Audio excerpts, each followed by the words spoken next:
अस्सलाम वालेकुम स्टूडेंट्स, कैसे हैं आप सब लोग। उम्मीद करती हूँ आप सब खैरियत से होंगे। अल्हम्दुलिल्लाह मैं बिल्कुल ठीक हूँ एंड इवन अल्हम्दुलिल्लाह आई एम सो हैप्पी। आप लोगों ने शायद लास्ट वाली वीडियो देखी हो कि जो है 30K व्यूज़ कंप्लीट हो चुके हैं चैनल के, ठीक है। So it's a very very big news for me. बहुत खुशी वाली बात थी।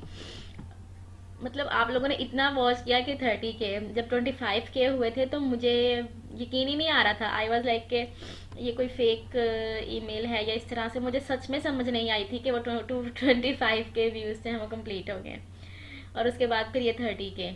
अल्हम्दुलिल्लाह and thank you so much all of you.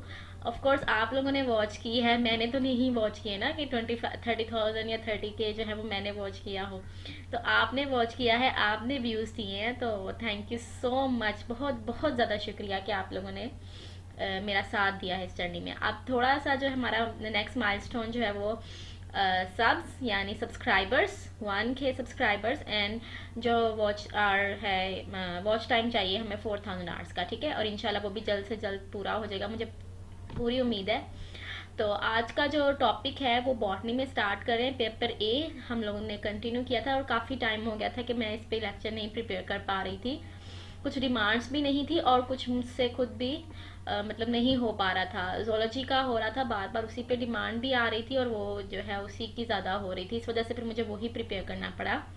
तो इसलिए आज जो है अगेन बॉटनी थ्रू आउट जो है हम करते जाएंगे इंशाल्लाह। बहुत अच्छे जो है वो टाइम पे और उस तरीके से ये होता जाएगा, ठीक है। सो लेक्चर को स्टार्ट करते हैं। रोडोफाइटा हमारा आज का लेक्चर है और रोडोफाइटा के कुछ जनरल कैरेक्टरिस्टिक्स को हमने देख लेना है, इसका जनरल अकाउंट एंड नेक्स्ट फिर जो है वो बट्रैकोस्पर्मम और पोलिसाइफोनिया, ये दो टॉपिक्स रह गए हैं एलजी में से। अब लास्ट यही दो तीन टॉपिक्स हैं जो एलजी को फिर हमारा कवर हो जाएगा। उसके बाद next fungi, bryophyta, gymnosperms and angiosperm, 3 to 4 domains जो हैं वो मोर रह गए हैं। Diversity of plants means paper A जो है बॉटनी का, उसके नेक्स्ट फिर आगे पेपर बी, सी, इंशाल्लाह डी सब साथ साथ चलेंगे, ठीक है। और उसके अलावा ये है कि आप कमेंट करके ज़रूर मुझे बताया करें आपको जिस भी टॉपिक की ज़रूरत होती है उसको फिर मैं पहले कर लेती हूँ और जो बाकी साथ साथ चल रहे हैं उनको हम वैसे ही कर लेते हैं, ठीक है।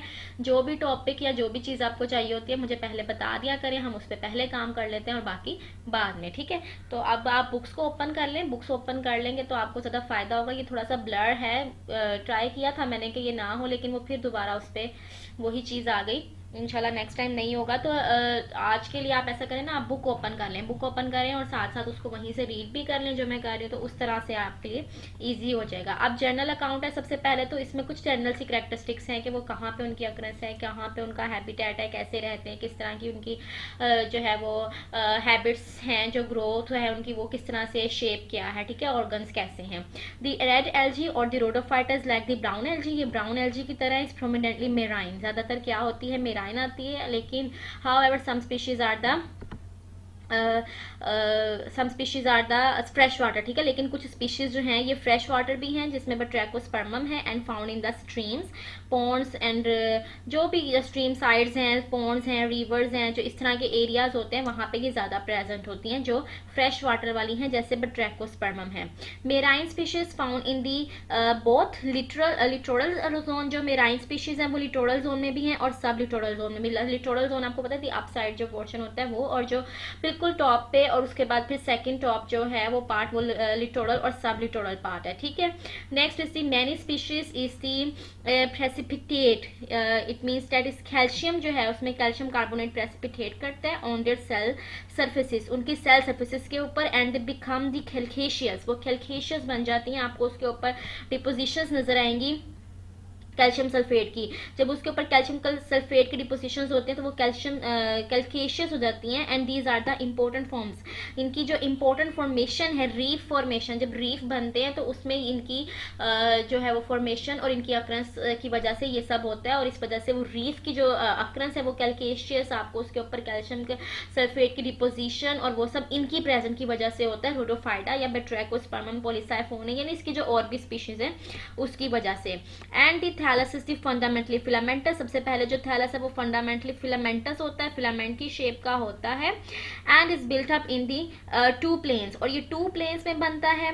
यूनिएक्सियल उसको कह सकते हैं, उसका प्लेन एक ही होता है, यूनिएक्सियल टाइप होती है, लेकिन उसमें 2 प्लेन्स होते हैं, ठीक है। In which there is a central में ब्रांच्ड मेन एक्सिस, जिसमें एक सेंट्रल ब्रांच मेन एक्सिस होता है। अब ये उसको डिस्क्राइब किया जा रहा है कि अगर यूनिएक्सियल अरेंजमेंट है उसके थैलस की, या फिर एक ही एक्सिस के अराउंड उसकी है लेकिन उसमें प्लेन्स 2 हैं, तो वो किस तरह होता है। उसमें ये होता है कि एक सेंट्रल एक्सिस होता है, ठीक है, और उसकी ब्रांचेस निकली होती हैं। Multi axial type which is in which these mass of the central filaments from which the lateral filaments are radiate from it or radiate out, ठीक है। यानी अगर यूनिसेक्सुअल होगा तो उसके इसमें क्या होगा कि एक ही ब्रांच है, एक ही उसका यानी एक सेंट्रल एक्सिस है और उसमें ब्रांचेस निकल हैं, वो होता है uniaxial.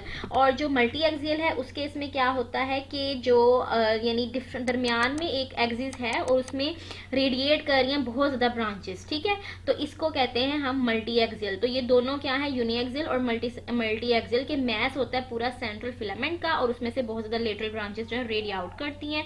For example in the Polysiphonia, how ever unicellular and colonial forms also found, ठीक है।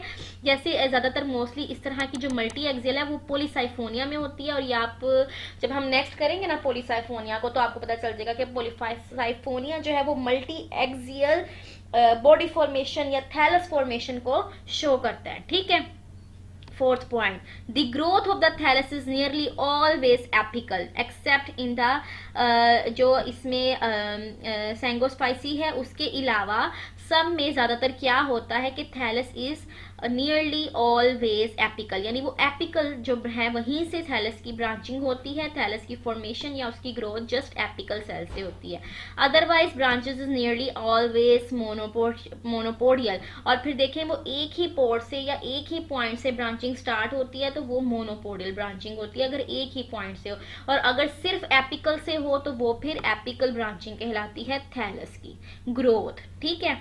5 point, the cell is typically eukaryotic, cell जो है वो टिपिकली यूकैरियोटिक सेल होता है, यानी उसमें जो यूकैरियोटिक सेल की ऑल करेक्टरिस्टिक्स हैं वो उसको जरूर फुलफिल करता है सेल, इसलिए हम उसको क्या कहते हैं कि ये क्या है, ये यूकैरियोटिक सेल है। And the protoplast is bound by a 2 layered cell, और जो प्रोटोप्लास्ट हैं उसमें सेल वॉल जो होगी वो 2 लेयर्ड होगी, ठीक है। प्रोटोप्लास्ट में सेल वॉल क्या है, वो 2 लेयर्ड सेल वॉल है प्रोटोप्लास्ट में। And the inner consisting of the cellulose, और इनर में क्या होगा, cellulose, and outer of the pectic material. अच्छा, अब इसको गौर से सुने क्या कहने चाह रहे हैं। Cell is eukaryotic, eukaryotic cell है, प्लांट सेल है तो उसमें सेल वॉल होगी, और इनसाइड सेल आपको पता है वो प्रोटोप्लास्ट होता है, ठीक है। अब protoplast is surrounded by a 2 layered cell wall. अब 2 लेयर्ड सेल वॉल मींस कि उसमें 2 लेयर्स हैं, और अब उसमें जो 2 लेयर्स हैं, एक इनर लेयर है एक आउटर लेयर सेल वॉल की। जो इनर लेयर है it is composed of cellulose, उसमें सेलुलोज प्रेजेंट है, and the outer layer has the pectic material, उसमें पेक्टिक मटेरियल की डिपोजिशन है। The cell wall of some of the red algae contains the xylems, और कुछ cell wall जाइलम्स जो कुछ cell walls हैं उनमें जाइलम्स भी प्रेजेंट है, कुछ एल्गी रेडोफाइटा की ऐसी है जिसमें जाइलम्स भी प्रेजेंट हैं। 6, The cells are uninucleate in some of the primary forms. Cell क्या है, यूनिन्यूक्लिएट है। यूनिन्यूक्लिएट का क्या मतलब है कि उसमें एक ही न्यूक्लियस है, so this is called the uninucleate cells in some of the primitive forms. जो पुरानी या ओल्ड टाइप्स हैं, प्रिमिटिव फॉर्म्स हैं, उसमें ऐसा होता है, जैसे नेमिलियन में है and the Batrachospermum. But is most of the genera these are the multinucleate, लेकिन ज्यादातर मोस्ट ऑफ द जनरा में जो है वो पॉलीन्यूक्लिएटेड या मल्टी न्यूक्लिएटेड होता है, जैसे पॉलीसाइफोनिया में है। तो एग्जांपल बता दिया कि यूनिन्यूक्लिएट में बट्रैकोस्पर्मम आएगा और मल्टीन्यूक्लिएट में पॉलीसाइफोनिया। और जो यूनिन्यूक्लिएट है वो प्रिमिटिव टाइप्स होंगी, और जो मल्टीन्यूक्लिएट है वो थोड़ी सी मॉडर्न जो एडवांस टाइप्स हैं वो हैं। In majority of the species a large central vacuole occupies the centre of the cell, और बहुत सी स्पीशीज में जो है वैक्यूल है जिसने उसके सेंटर को ऑक्यूपाई किया है, सेंट्रल स्पेस में है। ये तो आपको पता है प्लांट सेल में होता ही है mostly. The cytoplasm is restricted to periphery in the form of a thin layer next to the cell wall. और जब वैक्यूल बहुत ज़्यादा सेंटर में आ जाता है फिर साइटोप्लाज्म के साथ क्या होता है, वो जस्ट आउटसाइड या आउटर लेयर जो है वो बना देता है, क्योंकि दरमियान में वैक्यूल आता है, बहुत ज़्यादा स्पेस को ऑक्यूपाई करता है, तो वो एक थिन लेयर की फॉर्म में साइटोप्लाज्म वॉल के साथ साथ रहता है। Point number 8. The chromatophores are commonly band-shaped and parietal. अब जो chromatophores हैं, chromatophores क्या होते हैं? These are the cells having the their cells which is the color formation, cell for their color formation, यानी जो उनकी color provide करें उसको हम chromatophores कहते हैं. These are the commonly band-shaped, वो band की तरह के होते हैं, and parietal means के एक center के side पे वो रहते हैं band की shape की तरह. However, some are the carotenoids, और कुछ जिसमें some are the primitive निमेनोल्स, जो primitive निमेलियंस में होते हैं या बेंगियोल्स में होते हैं, they are the स्टेलिएट, और कुछ जो हैं वो स्टेलिएट होते हैं, मींस स्टार शेप्ड होते हैं. अब दो शेप उन्होंने बता दी हैं क्रोमेटोफोर्स की. क्रोमेटोफोर्स वो होते हैं जिसके ऊपर पिगमेंट सेल्स ग्रो करते हैं, ठीक है. तो अब वो बैंड शेप हो सकते हैं, वही प्रिमिटिव सेल्स में बैंड शेप और पेराइटल, और अगर न्यू है जो कॉमनली है वो बैंड शेप है, लेकिन जो प्रिमिटिव टाइप्स हैं जैसे ये निमेलियोनेल्स हैं एंड द बेंगियोल्स हैं, इनमें क्या होगा, they will be like stellate shape, means के स्टार शेप के होंगे क्रोमेटोफोर्स, ठीक है. Point number 9. अब पॉइंट नंबर 9 में क्या है, the photosynthetic pigments are the chlorophyll a, chlorophyll d, most important which is the presence and the carotenoids, ठीक है. जो अब रेड एल्जी है, रोडोफाइटा है, तो जाहिर है उसमें डी प्रेजेंट है, उसमें ए प्रेजेंट है, ठीक है, उसमें कैरोटीनॉइड्स प्रेजेंट है, and these are masked by the red biliproteins. अब जो रेड बिली प्रोटीन्स होता है वो सबसे ज्यादा उसमें उसका रोल है, वो डोमिनेटेड है, बिलो प्रोटीन पिगमेंट्स हैं विच गिव देम द फाइकोइरिथ्रिन, उसमें पिगमेंट बन जाता है, एंड आर फाइकोसायानिन एंड दी एलोफाइकोसायानिन. अब जब ये आर फाइकोइरिथ्रिन है, एलोफाइकोसायानिन है या फिर आर फाइकोसायानिन है, ये सब वो कलर्स हैं या वो पिगमेंट्स हैं जिनके कलर्स वो रेड की शेड में जाते हैं, इसी वजह से तो इसको रोडोफाइटा कहते हैं, ठीक है. इन सबको आप अभी देखिए, इरिथ्रिन जो है वो बिल्कुल होम्योग्लोबिन की तरह रेड कलर का पिगमेंट है, तो उसको फाइको इरिथ्रिन कहते हैं क्योंकि ये एल्जी में प्रेजेंट है. आर फाइकोसायानिन है, आर है रेड है, फाइको है एल्जी में है, सायानिन मीन्स के वो सायानाइड का कलर प्रोवाइड मीन्स के वो थोड़ा उसको ब्लूइश रेड की शेप में ले आएगा. एलोफाइकोसायानिन भी इसी तरह. तो ये सब वो पिगमेंट्स हैं जो रेड की शेड्स प्रोवाइड करते हैं, ठीक है.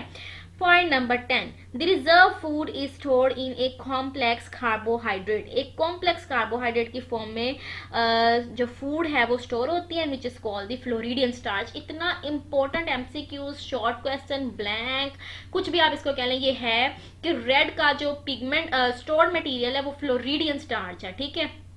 बहुत ज़्यादा इंपॉर्टेंट एमसीक्यूज है, चाहे वो पीपीएससी का हो, एफपीएससी का हो, आपके जनरल जो हैं वो कोई भी आपके एग्जाम है, यूनिवर्सिटी के एग्जाम दे रहे हैं, आपने बीएससी के एग्जाम देने हैं, उसमें ज़रूर ये ब्लैंक्स एमसीक्यूज किसी भी फॉर्म में ये लाइन ज़रूर ऐड होती है कि रिजर्व फूड जो रेड एल्जी है या रोडोफाइटा वो क्या है, वो फ्लोरिडियन स्टार्च है. Okay, and the reserve food is usually occurs in the colorless cytoplasm at the surface of the plasmid. Plasmid की surface पे होती है rather within them, यानी plasmid के अंदर नहीं होती reserve food. It is usually at the surface of the plasmid. Point number 11. Electron microscopic investigations have revealed that the presence of the dictyosomes, ठीक है, जब उसकी इलेक्ट्रॉनिक जो है उसको किया गया है, इलेक्ट्रॉनिक माइक्रोस्कोपी की गई है या उसको इन्वेस्टिगेशन की गई है इलेक्ट्रॉनिक माइक्रोस्कोप के थ्रू, जो एक एडवांस टाइप है इन्वेस्टिगेशन की, तो बताया गया कि उसमें डिक्टायोसोम्स भी हैं, उसमें एंडोप्लाज्मिक रेटिकुलम भी हैं और उसमें माइटोकॉन्ड्रिया भी हैं. तो जाहिर है ये वही टर्म्स हैं जो बता रही हैं कि ये एक यूकेरियोटिक सेल है, ठीक है. And the members of this class is reproduced usually by asexual and sexual means of the reproduction, and the vegetative reproduction is very rare, ठीक है. तो रोडोफाइटा एक एडवांस टाइप आ गई है एल्जी की, बिल्कुल लास्ट वन है, मोस्ट एडवांस टाइप है. तो वो क्या होती है, वो एसेक्सुअल और सेक्सुअल मीन्स है, लेकिन उसमें वेजिटेटिव रिप्रोडक्शन बहुत ज़्यादा ही कम है, रेयर है, बहुत रेयर केसेस हैं. And the red algae produce one or more kinds of the non-motile asexual spores, and these include. अब जो asexual spores हैं उसमें कार्पोस्पोर्स बनते हैं, यानी वो बता रहे हैं कि अगर asexually होगा स्पोर्स के जरिए रिप्रोड्यूस करेंगे, और अगर सेक्सुअली होगा तो वो अपने ऑर्गन्स बनाएंगे, और अगर ये सेक्सुअल है तो उसमें एक टाइप कार्पोस्पोर्स की है। अब कार्पोस्पोर्स कैसे होते हैं? The spores develop from the zygote, zygote से बनते हैं। The zygote nucleus divides meiotically, वो म्योटिकली डिवाइड करता है into haploid nuclei, and these nuclei pass into the gonimoblast, वो गोनिमोब्लास्ट के इनिशियल्स जो है उसके अंदर मूव कर जाता है, which develops into the gonimoblast filament, gonimoblast filament बनेगा, and the apical cell of this filament develops into a carposporangium and that bears the 4 haplite carpospores for examine in Batrachospermum। अच्छा, अब इसको मैं आपको एक दफा एक सिंपल सी उसमें जुबान में समझाती हूँ, मेरी बात सुने। एक स्पोर है, जाइगोड है, जाइगोड से उसने बनना है। कैसे? मतलब एक जाइगोड बन गया फर्टिलाइजेशन के बाद, जाइगोड में म्योटिकली डिवीजन होगी, म्योटिकली डिवीजन के बाद वो 4 सेल्स बनते हैं, ऐसे ही है। वो गोनिमोब्लास्ट इनिशियल में चले जाएगा। गोनिमोब्लास्ट इनिशियल क्या है? वो पॉइंट है या वो सेल है जहां से गोनिमोब्लास्ट ने बनना है। अब जब उसमें वो पहुंचा है, फिर डेवलपमेंट होगी गोनिमोब्लास्टिक सेल की, जो गोनिमोब्लास्टिक फिलामेंट है। और जो गोनिमोब्लास्टिक फिलामेंट वो फिलामेंट है जिसके ऊपर रिप्रोडक्टिव सेल ने बनना है या स्पोर ने बनना है, ठीक है ना। उस फिलामेंट का जो एपिकल सेल है उसमें कार्पोस्पोरेंजियम बन जाएगा। Carposporangium is a body which bears the carpospores, वो एक ऐसा स्ट्रक्चर है जिसके अंदर कार्पोस्पोर्स होंगे। तो अब जो गोनिमोब्लास्ट फिलामेंट था उसका एपिकल सेल, उसके ऊपर बन गया है कार्पोस्पोरेंजियम, और कार्पोस्पोरेंजियम के अंदर वही 4 सेल्स हेप्लाइड कार्पोस्पोर्स प्रेजेंट होंगे, और ये किस किस में होता है? बट्रैकोस्पर्मम में। ठीक है, समझ आ गई है ना? सिंपल करके आपको बताया मैंने। अच्छा, उसके बाद नेक्स्ट है मोनोस्पोर, स्टेट्रोस्पोर, न्यूट्रल स्पोर, ये सब स्पोर्स की टाइप है। अच्छा, अब इनको देख लेते हैं one by one. Monospores means के एक बनेगा the spores developing into the monosporangium and in Batrachospermum, ऐसे ही है कि उसमें जो है वो एक ही जाइगोट से एक ही सेल बनता है मोनोस्पोर, और उसको मोनोस्पोरेंजियम के अंदर वो ग्रो करता है। न्यूट्रल स्पोर्स क्या है? These spores are followed by the direct transformation of a vegetative cell, जैसे बेंगिया में होता है, यानी कि अच्छा, अब इसमें क्या होगा? न्यूट्रल स्पोर्स, न्यूट्रल स्पोर्स में ऐसे है कि जो direct transformation of a vegetative cell, means कि एक वेजिटेटिव सेल है, ठीक है, एक वेजिटेटिव सेल, और उससे डायरेक्ट जो है वो न्यूट्रल स्पोर्स बन जाता है फौरन। उसमें कोई भी आगे अंदर कोई चीज़ नहीं आती, कोई उसमें बॉडी नहीं बनती है, स्पोरेंजियम नहीं बनता, जस्ट एक वेजिटेटिव सेल होता है, उसी से स्पोर्स बन जाता है। ठीक है, बेंगिया इसकी एग्जाम्पल है।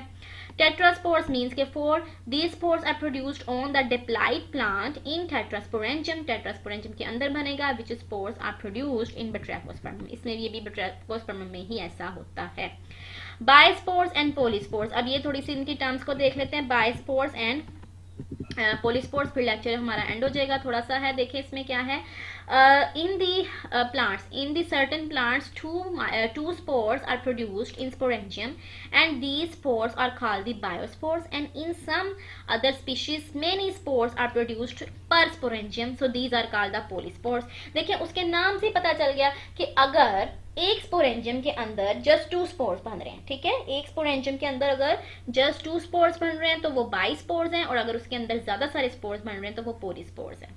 दी sexual reproduction in red algae is unique, highly advanced and complex oogamous type. सबसे ज्यादा जो हाईली एडवांस टाइप होती है रिप्रोडक्शन की, सेक्सुअल रिप्रोडक्शन की इन सब ऑर्गेनिजम्स में, वो है ओगैमस टाइप, और ये रोडोफाइटा के अंदर प्रेजेंट है। ठीक है, जिसमें ओस्पोर बनता है या ओगोनिया बनता है, एग सेल बनता है। The reproductive organs are the characteristics of this group. Male reproductive organs are called the spermatangia and the female reproductive organ called the carpogonia, and both the reproductive organs are usually present on the separate plants, ठीक है, and but they may occur on the same. ज़्यादातर separate plants पे होते हैं, लेकिन वो same plant पे भी हो सकते हैं। दो उनकी bodies हैं, ओगैमस टाइप है और एक उसमें spermatangia है, and the other one is the carpogonia, दोनों मेल एंड फीमेल organs, ठीक है। और उसके अंदर उसी तरह कार्पोस्पोर्स और sperm cells और ओगोनियम वो स्पोर्स बनेगा, ठीक है ना, ओवम बनेगा, और उसकी रिप्रोडक्शन हो जाएगी, फर्टिलाइजेशन हो जाएगी, ठीक है। And the zygote divide directly और indirectly into spores and the carpospores, और वही के जैसे जाइगोट है वो चाहे डायरेक्टली डिवाइड करे चाहे इनडायरेक्टली डिवाइड करे, वो किस में बनेगा? कार्पोस्पोर्स में कन्वर्ट हो जाएगा। And the reserve food is carbohydrate floridean starch है occurring at the surface of the plasmid, उसकी उसी के ऊपर जो है वो होगा, प्लास्टिड्स उसी के ऊपर प्रेजेंट होगा in cytoplasm. And motile reproductive bodies are entirely absent in this class, ठीक है ना। मोटाइल बॉडीज तो इसमें होंगी ही नहीं, क्योंकि मोटाइल वाला चक्कर ही अब खत्म हो गया है। एडवांस टाइप आ गई है फंजाई की, जिसमें मोटाइल रिप्रोडक्टिव बॉडीज नहीं रहेंगी, क्योंकि वो जो है वो अर्ली स्टेजेस पे ऐसा होता था। ठीक है, so this was today's lecture Rhodophyta, उसका जनरल अकाउंट पढ़ा। जब आप जनरल को अच्छे तरीके से लर्न कर लेंगे तो फिर स्पीशीज को वन बाय वन स्टडी करना ईजी होगा। तो आई होप आपको लेक्चर पसंद आया होगा। इसको अच्छे तरीके से लर्न करें, रीड करें, रिवाइज करें, एक दफ़ा रिपीट कर लिया करें लेक्चर को, तो आपके लिए क्या हो जाता है, बहुत ज़्यादा easy. And thank you so much again for watching and for making 30K views. अपना बहुत ज़्यादा ख्याल रखें। अल्लाह हाफिज़।